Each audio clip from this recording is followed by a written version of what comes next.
What if the only thing keeping you from a lottery win is the illusion that you haven't already won? Act as if lottery winning is your reality, not in some distant future, but now, in this very moment. The law of assumption is not a game of chance. It is a law. To imagine winning the lottery and to dwell in the assumption that it is already yours is not wishful thinking.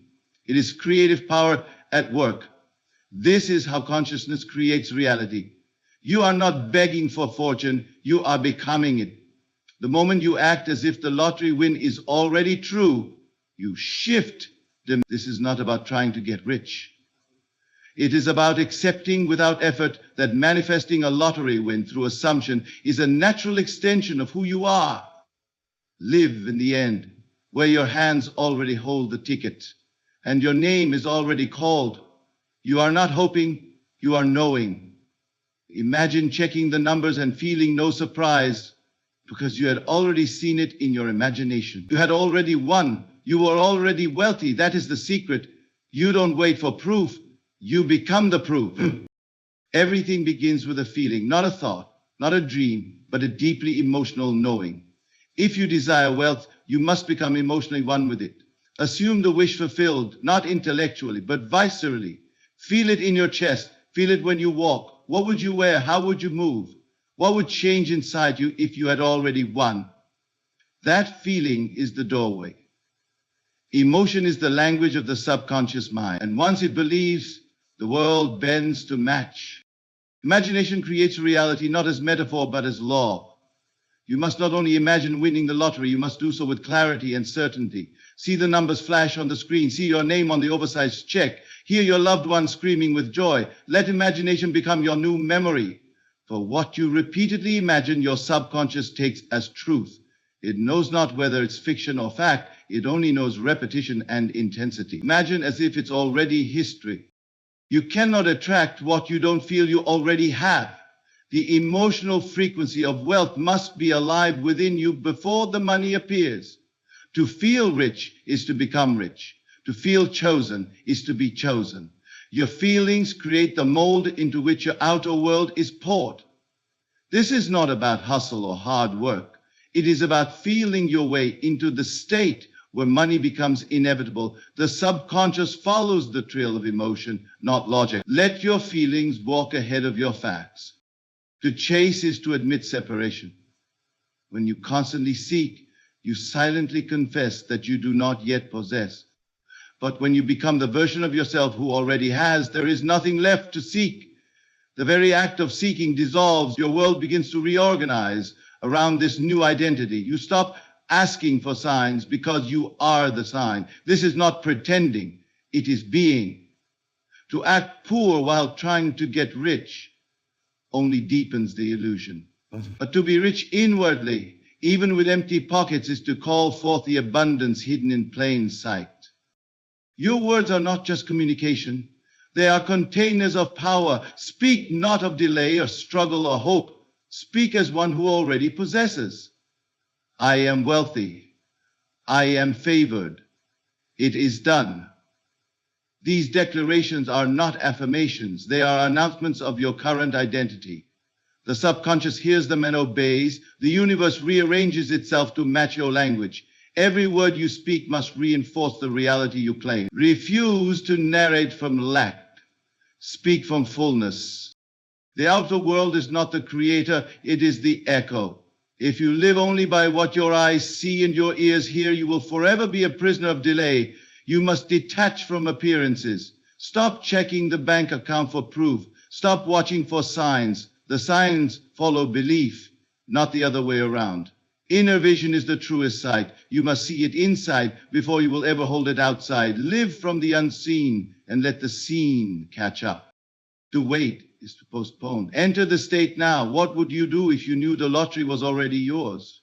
Would you smile more, sleep better, feel lighter? Then start doing those things. This is the essence of acting as if. You are not faking. You are entering the state early. Early access to reality is called faith. And faith is not blind, it is imaginative seeing.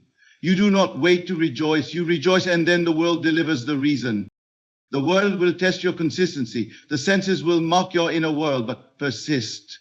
Persist in the assumption even when the mirror shows nothing, especially then. Reality bends not to those who visit states briefly, but to those who dwell there unshakably. You don't wish occasionally. You persist continuously. Your job is not to manipulate time. It is to master inner consistency. The longer you stay in the state, the faster the outer world conforms.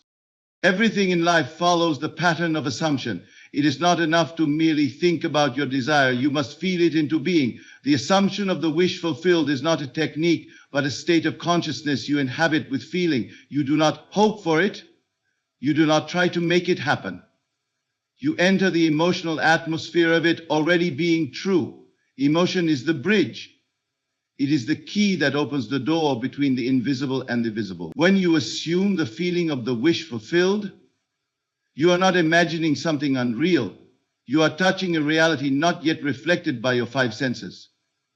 To assume emotionally is to accept the truth of your desire before it is evident, and to live from that truth with the faith that its appearance is inevitable. The creative act begins in the feeling. If the desire is to win the lottery, you must not only imagine the numbers or the check, you must feel what it feels like to already possess the abundance. Not the joy of someday having it, but the certainty of already having it now. Emotion fused with imagination is creation. Think of the inner world as clay, and emotion as the hand that shapes it. Without feeling, your thoughts are hollow. They may pass through your mind, but they leave no mark upon the substance of your subconscious.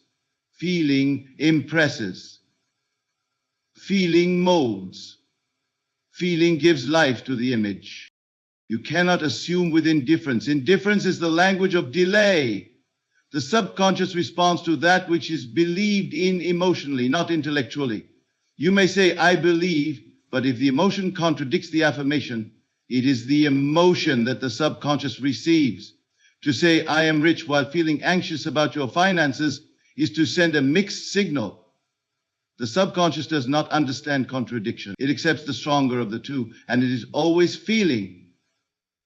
Therefore, you must not just say it, you must feel it as true. Feeling rich is not arrogance, it is alignment. It is not delusion, it is causation. When you feel the wealth before it shows up, you are not pretending, you are preparing. Emotion prepares the vessel for the blessing. Think of it like tuning a radio. The broadcast is already happening, but you must match the frequency to hear it. Emotion is the tuning fork of the soul. When your emotional state harmonizes with the state of wealth, the physical equivalent must respond. To assume the wish fulfilled emotionally requires withdrawal from appearances. It requires a steadfast refusal to be guided by what the eyes see or what the world reports. The outer world reflects the past states you have assumed.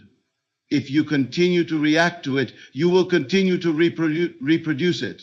But when you turn within and choose to feel the reality of your desire now, regardless of current conditions, you are stepping into the source of change. The world is not the source, it is the echo.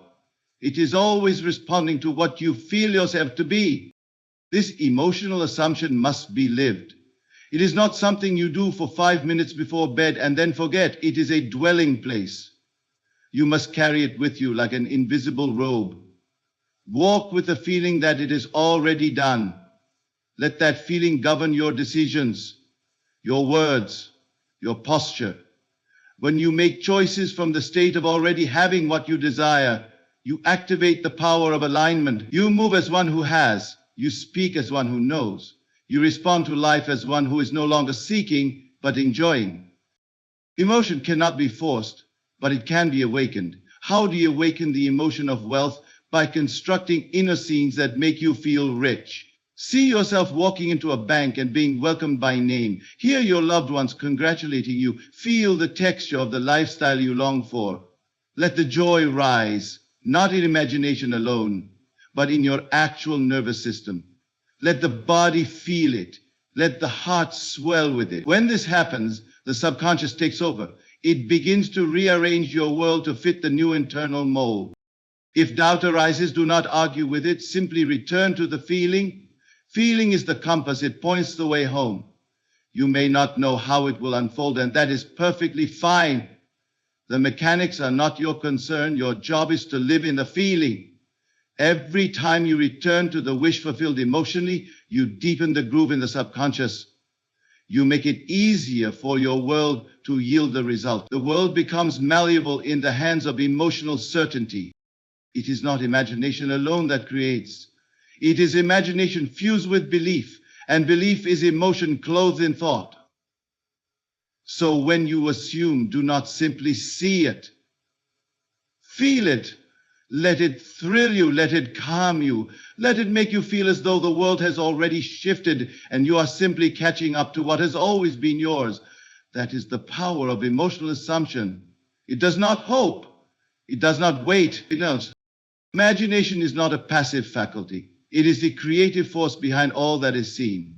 Every event, every object, every circumstance in the outer world is first born within the invisible realm of imagination. It is the womb of creation, the unseen source from which all manifestations emerge. To understand this is to awaken to the true origin of your reality. Nothing happens to you, everything comes from you, and the point of origin is always imagination. You must learn to see imagination not as fantasy, not as escapism, but as the workshop of your reality. When you imagine, you are engaging in a sacred act of creation. You are forming the blueprint, the invisible structure that will soon be filled out by the outer world. Just as a child grows in the womb, unseen before it is born into light, so too do your desires gestate in the invisible realm of imagination before appearing in physical form. To win the lottery or to manifest any form of abundance is not to wait for luck or effort to deliver it. It is to go within and construct it in vivid detail. It is to enter the scene not as an observer, but as a participant. See the winning ticket in your hand. Hear the numbers called out with exactness. Feel the weight of the check, the texture of celebration, the sound of voices cheering your name. This inner theater is not idle. It is causative. The clearer, more consistent, and more emotionally vivid your inner scenes become, the more quickly the outer world responds in kind. You must stop treating imagination as a tool for entertainment and begin using it as the divine instrument it is. When you imagine something clearly and dwell in it with faith, you impress it upon the subconscious mind, and the subconscious, being impersonal and without discretion, accepts the image and begins to externalize it. It is not a question of if, but a question of how deeply you've planted the seed. The seed must be planted in the feeling of reality. To merely imagine winning the lottery intellectually is weak and without power. You must imagine from the end. You must imagine as though it were already true. You must not see yourself hoping to win. You must see yourself as already victorious. You are not to look at the scene. You are to look from it.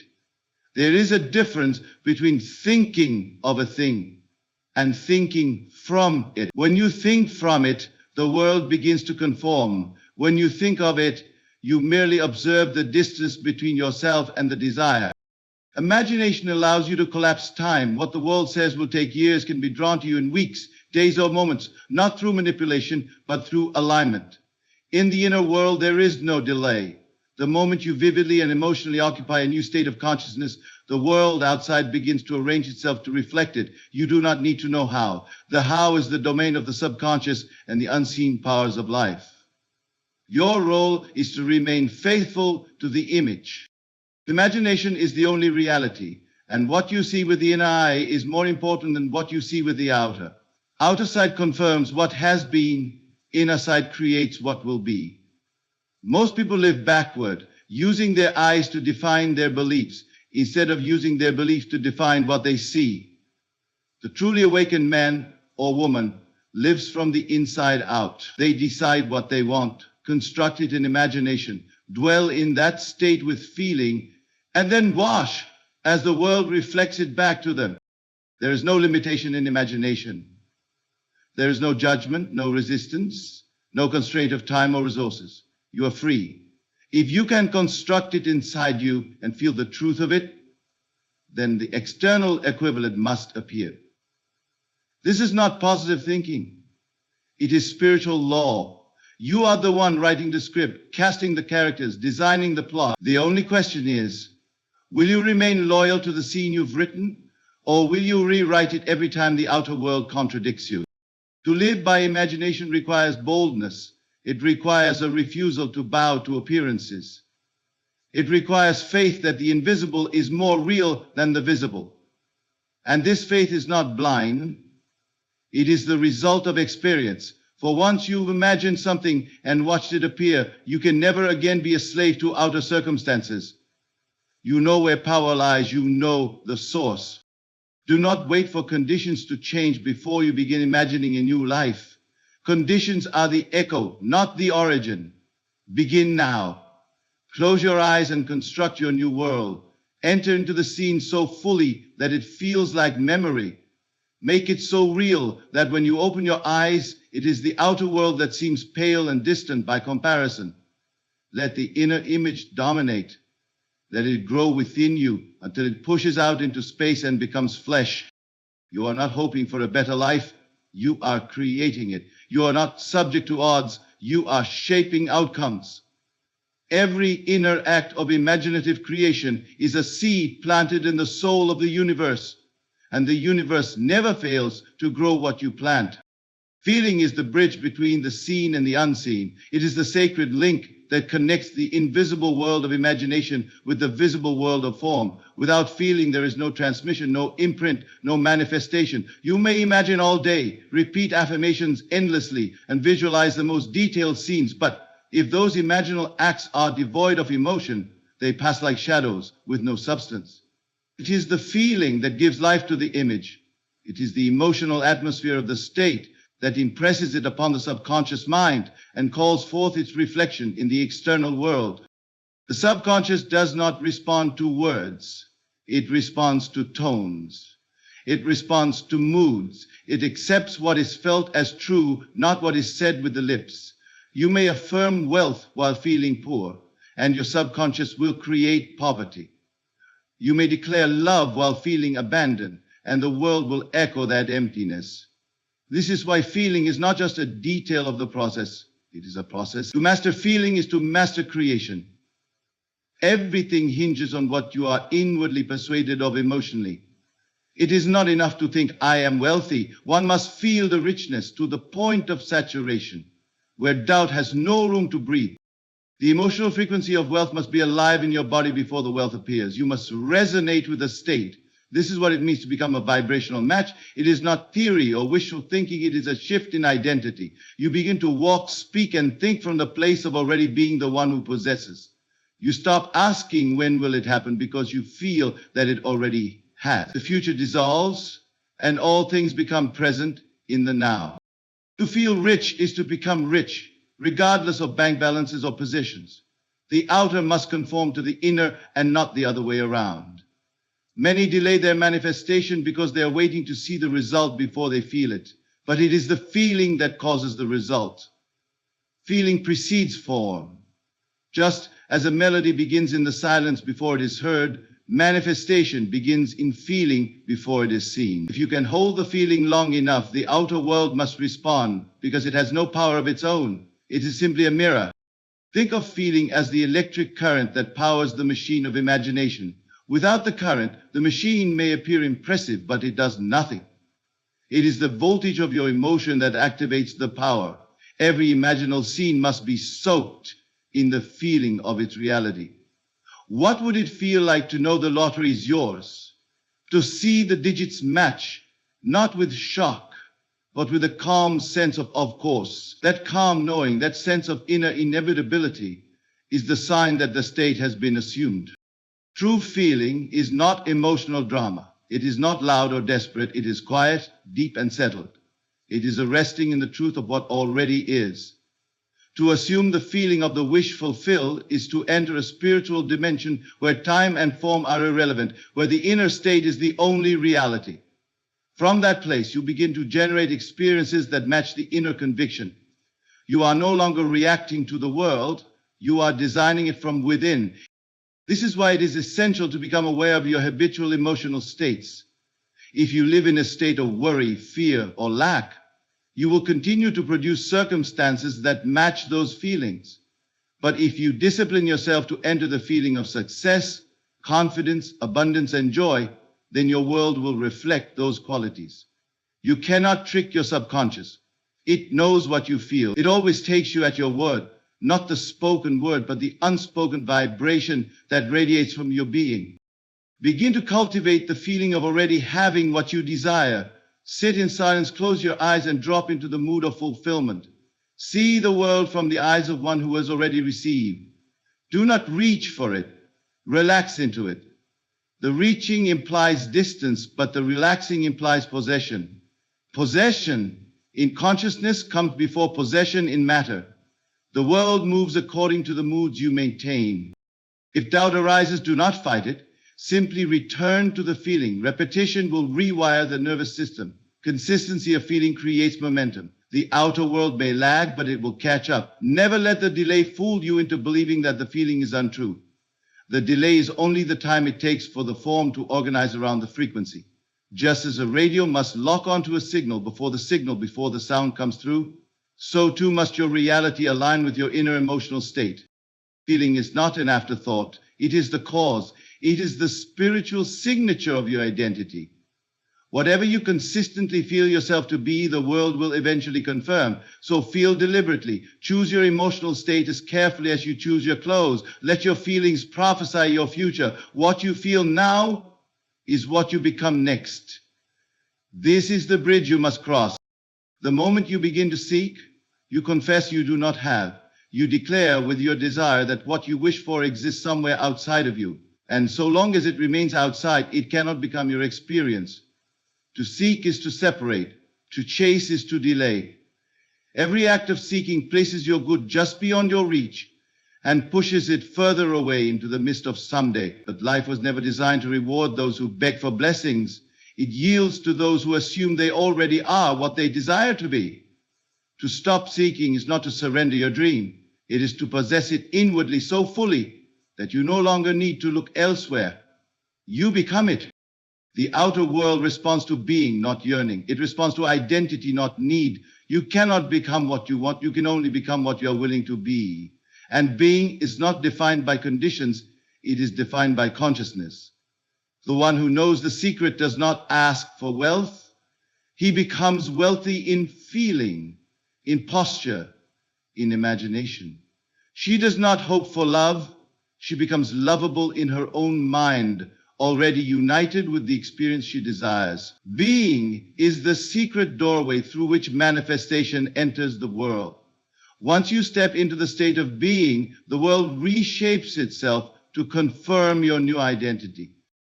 When you say, I want to win the lottery, you push it into the distance. But when you say, I am the one who has won, and live from that state, speak from it, think from it, breathe from it, you bring the end into the present. And once it is present in consciousness, it must become present in fact. The lottery win is not a prize to be earned. It is a reality to be embodied. But embodiment does not begin with evidence. It begins with belief. It begins with your ability to occupy a state inwardly before there's any sign of it outwardly. There is no power in hoping. There is no authority in wishing. These are the actions of a mind that believes the outer world is the cause. But the one who knows the truth stops hoping and starts assuming. There is a sacred boldness in this, an inner shift where you refuse to negotiate with appearances. You no longer ask, will it happen? You declare it already is. And you let that internal conviction guide your thoughts, your moods, and your movement. Every time you say, I will be, you postpone. Every time you say, I am, you create. There is no magic in the words themselves, but in the state they affirm. And it is the state that matters. To occupy a state is to become the embodiment of that reality. Not partially, not conditionally, but entirely. This means you no longer wait for the world to convince you that you are rich, successful, or healed. You convince yourself inwardly, and the world follows your lead. The world is a mirror, nothing more. It cannot initiate, it only reflects. It does not argue with you. It simply accepts the version of yourself you insist upon being. So long as you are seeking, the mirror reflects separation. But the moment you settle into being, the mirror reflects fulfillment. There is no exception to this. There is no delay that can override it. The only variable is the steadiness of your being. You must live as though it were already true, not as a performance, but as a conviction. This does not mean you go out and spend money you do not have or speak loudly of victories not yet seen. It means you quietly know. You carry the feeling that it is already done. This knowing becomes your compass. It shapes your decisions. It filters your reactions. When something contradicts your inner state, you do not panic. You persist because you are not hoping for confirmation. You are being the confirmation. To be is to release the need to get.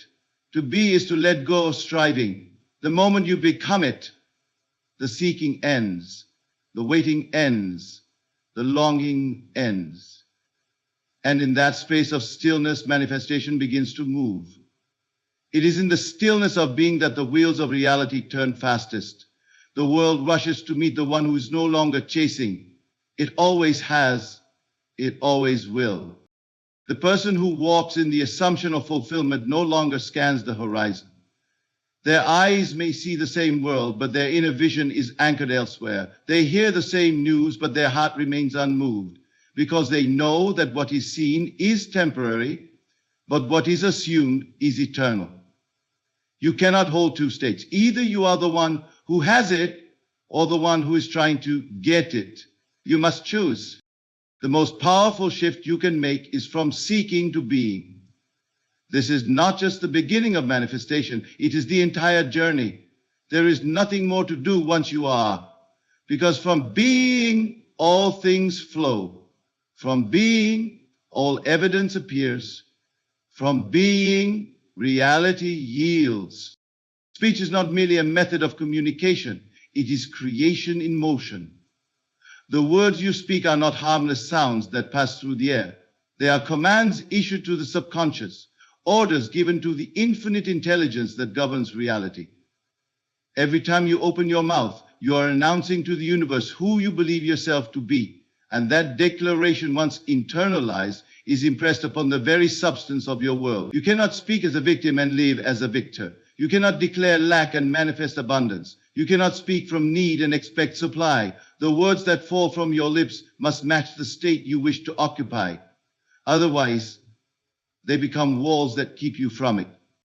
To speak as one who already has is not arrogance. It is not denial of fact. It is a demonstration of faith. You are not ignoring reality. You are aligning with the deeper truth that lies beneath it. For the world you see is only an echo of past assumptions, past moods, and past declarations. It is the outer shell of a former state of being. And if you wish to change that shell, you must begin by changing the way you speak, because your speech reveals the state you are in, and your state is what your world mirrors. When you speak of your desires as future possibilities, you keep them suspended in time. You say, one day I will be wealthy, and so wealth remains just out of reach. You declare, I hope it happens, and hope becomes a veil that covers the reality of your power. But when you say, I am wealthy, it is done, I already have it. You pull the desired end into the now. You move from dreaming to dwelling. You cease being a seeker and become a speaker of fulfilled promises. Words spoken from fulfillment carry a different vibration. They are not empty affirmations. They are living expressions of inner certainty. When you say, I am the winner, it must be said not for repetition's sake, but from the knowing that it already is so. You must feel the weight of those words in your chest. You must speak them from the same place you would speak after the manifestation has occurred. If you had just received your lottery win, your tone would be calm, settled, overflowing with quiet joy. That is the tone to use now, not to pretend, but to become. The subconscious hears what you say in private. It listens to your idle words, your whispered doubts, your quiet confessions. It hears the complaints and the praises alike. It records everything not by logic, but by emotional weight. A single statement of truth, spoken from deep belief, carries more power than 1,000 affirmations uttered without conviction. This is why you must train your speech, not just in public, but in the silence of your own mind. Begin to speak about your life as though it is already what you desire. When someone asks about your situation, speak from the end. Let your words declare the outcome, not the obstacle. If you are seeking financial breakthrough, do not describe the debt. Speak of freedom. Speak of expansion. Let your language prophesy abundance. If you are longing for love, do not narrate loneliness. Speak as one who is already embraced, already chosen, already full. Speak from fullness, not emptiness. This is not deception, it is direction. You are not lying to the world, you are leading your mind into a new state of being. And once the mind accepts that state as real, the body follows, behavior changes, choices align, people and opportunities appear to match the new declaration. What was once unseen begins to take shape, all because your words made a new path through the wilderness of your old identity. The great error most people make is that they wait to speak from fulfillment until the outer world confirms it. But this is not how reality works. You must speak it first. You must announce it first. You must become the voice of the future in the present moment. Your voice is the vibration that calls the unseen into form. To say, it is done, before it is done is not delusion. It is dominion. You are claiming your right as a creative being to define your world before the world reflects it. You not speak casually, speak consciously. Every sentence is a seed. Every phrase is a thread in the fabric of your unfolding reality. Refuse to speak words of defeat, worry, or lack. Let your tongue become an instrument of power. Let it be used only to affirm the good, to declare the end, to build the life you desire. When your speech matches your vision, your world will match your speech. You must speak as though it were already done, and then live as though it cannot fail. This is the formula for manifestation. Speak not to persuade others, speak to persuade yourself. Let every word reinforce your new identity. And as you persist in that language, the outer world will yield, the mirror will shift, the reflection will change. And the life you once longed for will be the life you now speak as fact. The senses are loyal reporters of the past. They echo back to you what you have previously assumed, believed, and felt to be true. But they do not report what is becoming. They cannot. If you live by what your eyes see, your ears hear, your skin touches, you are governed by the already formed. And to be ruled by what is already formed is to be a prisoner of yesterday's assumptions. If you wish to change your life, you must learn the sacred art of detachment from the outer senses. Not denial of them, but a quiet refusal to let them dictate what you know inwardly. The eyes may show you lack. The ears may tell you bad news. The numbers may suggest failure. But these are only reflections. They are mirrors of past inner states. They have no power to prophesy unless you permit them to. The outer world is always a lagging indicator. It is not a forecast. It is a report card of what you previously entertained in the inner realm. To believe that your present situation is fixed simply because it appears so is to misunderstand the very nature of creation. What is seen is the residue of what was felt. And if you keep reacting to what is seen, you stay locked in a cycle of repeated experiences. You create the same things again and again because you continue to identify with the version of yourself that those outer facts reflect. But detachment breaks the loop. Detachment allows you to interrupt the pattern by refusing to confirm the outer appearance as your identity. This is not an act of pretending, it is an act of alignment. It is the deliberate act of giving more weight to your inner vision than your outer vision. You are not blind, you are choosing what to focus on. The senses may bring you one report, but imagination brings you another. And it is your loyalty to the imagined over the observed that determines what tomorrow will look like. If you are governed by appearances, you will wait forever. But if you trust in the unseen, you will see what others call miracles. To detach from the senses is to stop asking for evidence. It is to cease needing reassurance. The world is not your guide, it is your servant. And the servant does not tell the master what to believe. The master gives the instruction, and the world obeys. If the world has not yet changed, it is not because the new reality is not possible, it is because you are still reacting to the old one. The new cannot enter while you are still emotionally entangled with the old. You must feel your way into freedom while the evidence still suggests captivity. Every time you check the outer world for signs of change, you are asking for permission to believe. But belief does not ask permission. It declares what is true in the face of contradiction. Detachment means you no longer ask, has it happened yet? You know it has happened inwardly, and that is enough. You walk through life with the quiet confidence of one who has already received. You do not wait for the outer to validate the inner, you let the inner govern the outer. This is why many fail to manifest their desires. They plant a new seed of assumption, but keep digging it up to see if it has sprouted. They declare wealth, but check their bank account every hour to see if it worked. They affirm love, but analyze their messages to see if someone responded. This is bondage to the senses. This is asking the old reflection to show you the new reality. And it never will. You must let the seed rest. You must water it with faith, shield it with inner knowing, and protect it from the harsh wind of doubt that blows every time you stare too long at what is. Detachment is power. It does not mean indifference. It means elevation. You rise above the appearances without denying them. You acknowledge their presence, but you do not surrender to them. You no longer call the outer world real unless it aligns with your inner assumption. You train yourself to see past what is, into what is becoming.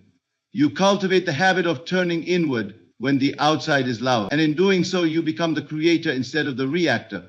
When a man detaches from the senses, he begins to live by vision, not by sight. He carries his reality within him and walks through the world as a messenger from the future. He smiles when others worry. He trusts when others panic. He gives thanks before the blessing appears, because he knows the blessing has already arrived in seed form. And that seed, once protected by imagination and feeling, must bloom. It cannot do otherwise. The senses will tempt you. They will scream for your attention. They will offer 1,000 reasons why your desire is unrealistic, your vision too bold, your dream too distant. But you must silence them with the steady presence of assumption. You must remind yourself that what is seen is not what must be. You are under no obligation to agree with the reflection. You are free to assume a new image, feel its truth, and walk as though it were already so. That walk, unmoved by evidence, is the highest form of faith.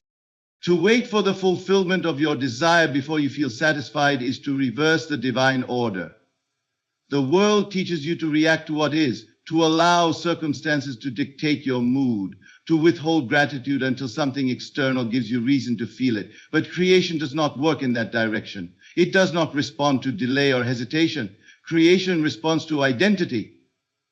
If you want the world to show you fulfillment, you must first enter the state of fulfillment within yourself. You must emotionally, mentally, and spiritually move into the place where the thing you desire is already yours, even before there is a single outer sign.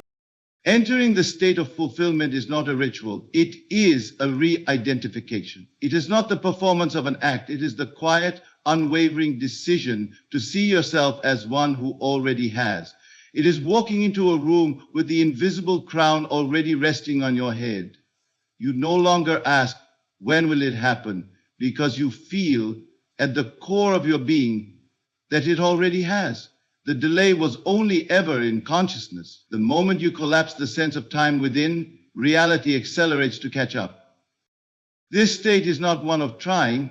Trying affirms that you are not there yet. Wanting affirms that you lack.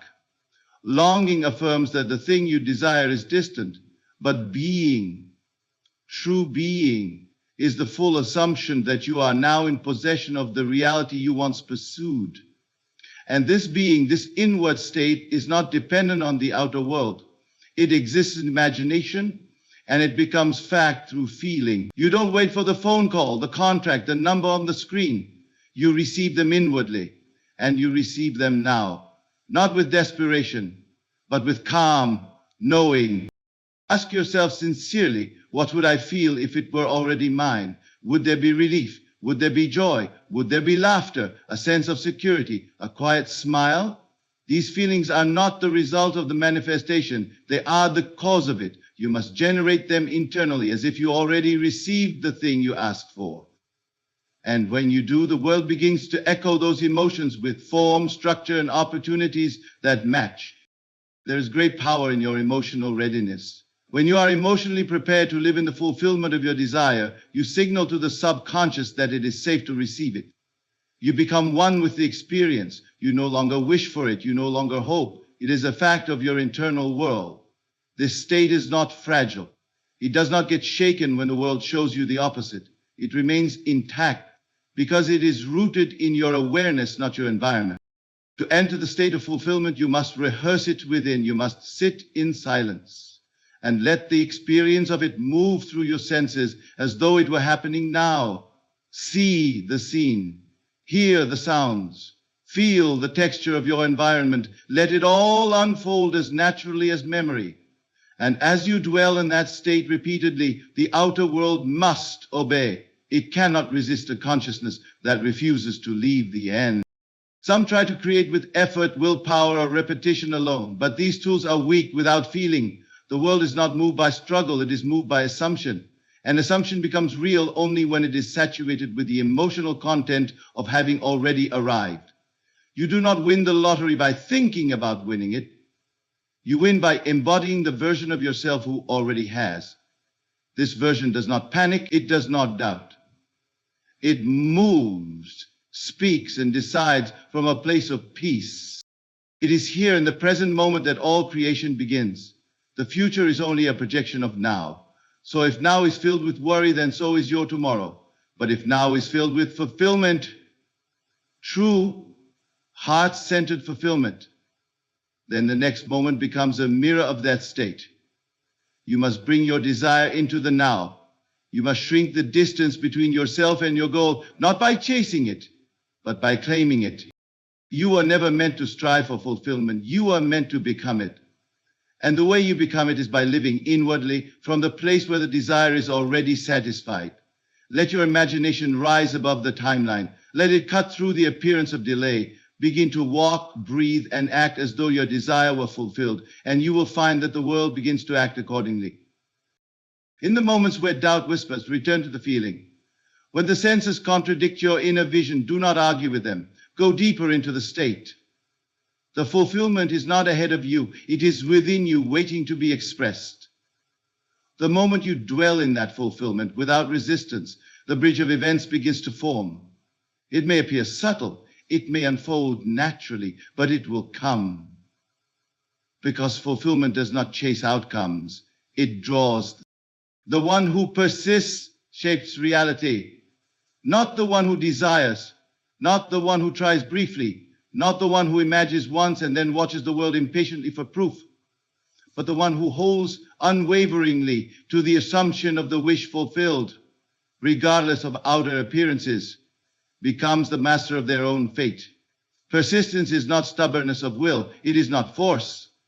It is loyalty to the unseen. It is remaining faithful to the invisible conviction even when the outer world denies it. And in this, there is great power.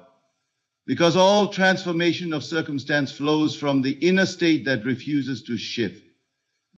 The world around you will reflect your consciousness, but often with a delay. Between the imaginal act and its visible counterpart, time may intervene. During that time, the senses will scream the opposite. Your eyes may see lack, your ears may hear denial. But this interval is not punishment. It is the proving ground of persistence. And only those who persist, who live internally from the end, even while the beginning still appears, will see the promise fulfilled. The world tests you not with cruelty, but with consistency. It simply wants to know, do you believe more in what is seen or what is assumed? The truth is simple. The longer you remain in this state, the more certain its expression becomes. The subconscious mind does not respond to flashes of hope, but to sustained dwelling. If you continue to revisit your desire in imagination with full emotional acceptance, if you feel it is done and live from it, then the world must comply. It has no other choice. Because what you're conscious of being will always become your experience, so long as you do not abandon it.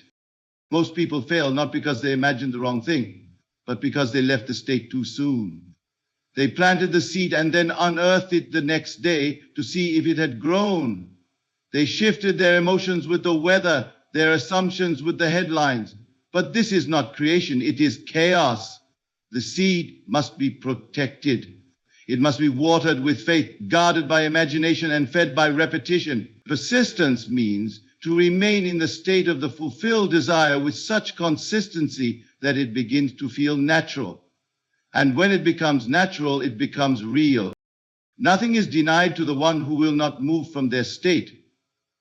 The outer world is soft clay in the hands of inner conviction. And every time you return to your vision, every time you speak from the place of having already received, you press that vision deeper into the subconscious. It takes root, grows silently, and at the appointed hour, it breaks through into visibility. You may not know how, you may not see the bridge of incidents until it appears, but you can be certain the world must bend to sustained inner assumption. Persistence is not loud. It is not frantic. It is not the result of anxiety. True persistence is quiet authority. It is the inner certainty that says it is already done, and then walks calmly forward while appearances scream otherwise. It is the refusal to be moved by facts that contradict the vision. It is the ability to see the opposite and yet continue feeling from the end. This power belongs to the disciplined soul, the one who has decided that inner truth is more real than outer evidence. You must persist not just in thought, but in feeling. Every time you drop into the state of already having, every time you feel the joy, the ease, the gratitude of possession, you align yourself more deeply with the reality you desire, and the more you dwell in that frequency, the more naturally the world mirrors it. Persistence is not an act of willpower, it is the habit of feeling. It is remaining in the mood of the wish fulfilled long enough for the mirror to catch up. Even when nothing appears to be happening, much is happening beneath the surface. The delay is not denial, it is development. You are being shaped into the version of yourself who matches the outcome you've declared. And so you persist, not out of desperation, but out of alignment. You continue to assume, to feel, to speak from the end, not because you are trying to force the world, but because you already know it must be. You do not chase the outcome, you dwell in it. The one who persists does not beg, they do not plead with life. They take possession of their state and walk in it. They do not complain when the world is slow to respond. They rejoice, knowing the manifestation is on its way. For they understand that time is not the enemy, doubt is, and so they persist in certainty until what was once invisible becomes undeniable. You must persist until the assumption hardens into fact. You must hold the state until it holds you. That is the discipline. That is the invitation. It does not matter how many times the world tells you no. If you continue to say yes in imagination, the world will eventually echo your affirmation. This is law. This is power. This is the promise reserved for those who will not waver. There is no power outside of consciousness, no fate stronger than assumption, no force more magnetic than sustained inner conviction. You have been shown the map. 8 golden keys that unlock the reality you thought was beyond your reach. But now you see it was never distant. It was never about attracting it. It was always about awakening to what you already are. When you assume the wish fulfilled with feeling, you become one with the outcome. When you enter the imaginal scene and dwell there in faith, you are not daydreaming, you are preparing. When you feel the truth of your desire before the senses confirm it, you override the tyranny of appearances and set a new course in motion. And when you stop seeking and start being, you shift your place in the structure of reality itself.